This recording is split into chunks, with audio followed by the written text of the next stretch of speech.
Hi అండి, అందరికీ నమస్కారం అండి. ఫ్రెండ్స్, ఇప్పుడు అందిన వార్త. ఇక ఫ్రీ హోల్డ్ భూములపై నిషేధం ఎత్తివేత. ఇక ప్రభుత్వం కూడా కీలక నిర్ణయం అంటూ అప్డేట్ అయితే రావడం జరిగిందండి. అయితే ఇందుకు సంబంధించిన వివరాలు అయితే మన వీడియోలో తెలుసుకుందామండి. వీడియో మాత్రం పూర్తి వరకు చూడండి ఫ్రెండ్స్, అప్పుడే మనకి పూర్తి సమాచారం అయితే తెలుస్తుంది. ఇక లేట్ చేయకుండా టాపిక్లోకి వెళ్ళిపోదాము. ఇక ఫ్రీ హోల్డ్ భూముల విషయంలో కీలక అడుగు పడనుంది. వాటిపై ఉన్న నిషేధం తొలగించాలని ప్రభుత్వం నిర్ణయించినట్లు సమాచారం. 1-2 రోజుల్లో ఉత్తర్వులు ఇచ్చే అవకాశం కూడా ఉంది. అయితే నిజాయితీగా ఫ్రీ హోల్డ్ భూముల్లో ఉన్నవారు మాత్రమే విక్రయించేలా నిఘా పెట్టనుంది. వైసీపీ హయాంలో డీ పట్టా భూములకు సంబంధించి 20 ఏళ్లు గడువు దాటితే అమ్ముకోవచ్చని జీవో ఇచ్చారు.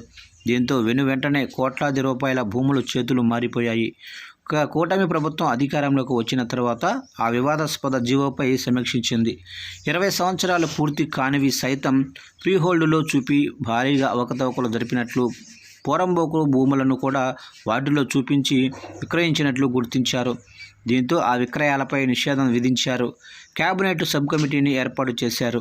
సుమారు 19 నెలలుగా వీటిపై నిషేధం కొనసాగుతుండగా నిజమైన హక్కుదారులు తమ భూములను విక్రయించుకునేందుకు ఇబ్బందులు ఎదుర్కొనడాన్ని ప్రభుత్వం గుర్తించింది. ఇక ఈ నేపథ్యంలో ప్రభుత్వం అన్ని సవ్యంగా ఉన్న భూములపై నిషేధం ఎత్తివేయనుంది. ఆంక్షలు సడలించనుంది. ఉత్తర్వులు కూడా జారీకి సన్నాహాలు చేస్తుంది. ఇక వైసీపీ హయాంలో ఫ్రీ హోల్డ్ భూముల విషయంలో ఒక జీవో జారీ చేసింది. దాని ప్రకారం రాష్ట్ర వ్యాప్తంగా 13.59 లక్షల ఎకరాలను ఫ్రీ హోల్డ్ చేశారు. అందులో 5.74 లక్షల ఎకరాలను అక్రమంగా, చట్ట వ్యతిరేకంగా నిషేధ జాబితా నుంచి బయటకు తీశారు. వాటిలో 55,000 ఎకరాలకు పక్కాగా రిజిస్ట్రేషన్లు జరగగా 8,483 ఎకరాల విషయంలో అక్రమాలు జరిగినట్లు అధికారులు తేల్చారు. దీంతో ఈ ప్రభుత్వం ఫ్రీ హోల్డ్ భూముల రిజిస్ట్రేషన్లను నిలిపివేసింది. క్రయ విక్రయాలను నిషేధించింది. ఎన్నోసార్లు విచారణ గడువు పరిమితిని ప్రభుత్వం పెంచింది. ఎట్టకేలకు దీనిపై స్పష్టత రావడంతో చర్యలకు దిగనుంది. అప్పట్లో కీలకంగా వ్యవహరించిన మాజీ మంత్రులు, ఎమ్మెల్యేలకు నోటీసులు అందనున్నాయి. బాధ్యులైన అధికారులపై రెవెన్యూ శాఖాపరమైన చర్యలకు ఉపక్రమించనుంది. ఈ విషయం తెలిసి వైసీపీ కీలక నేతల్లో గుబులు రేగింది. రాష్ట్ర వ్యాప్తంగా జరిగిన ఫ్రీ హోల్డ్ భూముల వ్యవహారంలో వైసీపీ ప్రభుత్వంలో పనిచేసిన 6 మంత్రుల హస్తం ఉన్నట్లు తేలింది. 42 మంది ఎమ్మెల్యేలు, ఎమ్మెల్సీలు, 120 మంది వైసీపీ కీలక నేతల ప్రమేయాన్ని రెవెన్యూ ఉన్నతాధికారులు నిర్ధారించారు. అందులో భాగంగా వైసీపీ హయాంలో మన జిల్లాలో మంత్రులుగా వ్యవహరించిన వారి పేర్లు బయటపడినట్లు తెలుస్తోంది.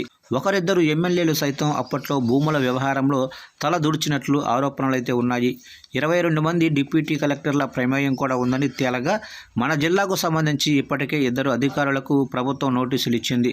ఇక జిల్లాలకు సంబంధించి వేలాది ఎకరాలు ఫ్రీ హోల్డ్లోకి వెళ్లడంపై అనేక అనుమానాలైతే ఉన్నాయి. వేపాడ మండలంలోనే ఓ గ్రామంలో ఫ్రీ హోల్డ్ చేసిన భూమిని రిజిస్ట్రేషన్ చేయడంతో ఆ భూమి రిజిస్ట్రేషన్ను రద్దు చేశారు. అప్పట్లో ఈ భూముల విషయంలో చక్రం తిప్పిన జేసీ, ఆర్డీఓపై కూటమి సర్కారు చర్యలకు దిగింది. మరోవైపు నిర్లక్ష్యంగా వ్యవహరించిన 10 మంది తహసీల్దార్లకు నోటీసులు ఇచ్చింది. అయితే అధికారులు కేవలం పాత్రదారులు మాత్రమే. సూత్రధారులంతా అప్పటి వైసీపీ నేతలే. అధికార యంత్రాంగాన్ని అడ్డం పెట్టుకొని భూదందాకు తెరలేపారన్న విమర్శలున్నాయి. ఇక అసైన్డ్ భూములే కాదు, మాజీ సైనికుల పేరిట బినామీలను ఏర్పాటు చేసుకుని ప్రభుత్వ భూమిని కొల్లగొట్టనున్నారన్న ఆరోపణలు కూడా ఉన్నాయి.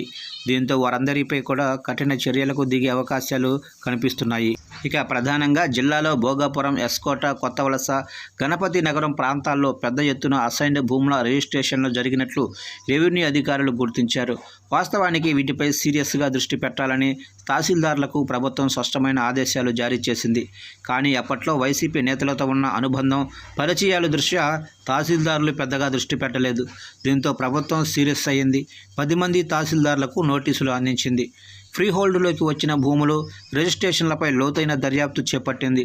ఎట్టకేలకు విచారణ పూర్తి కాగా చర్యలకు దిగే పరిస్థితి కనిపిస్తుంది.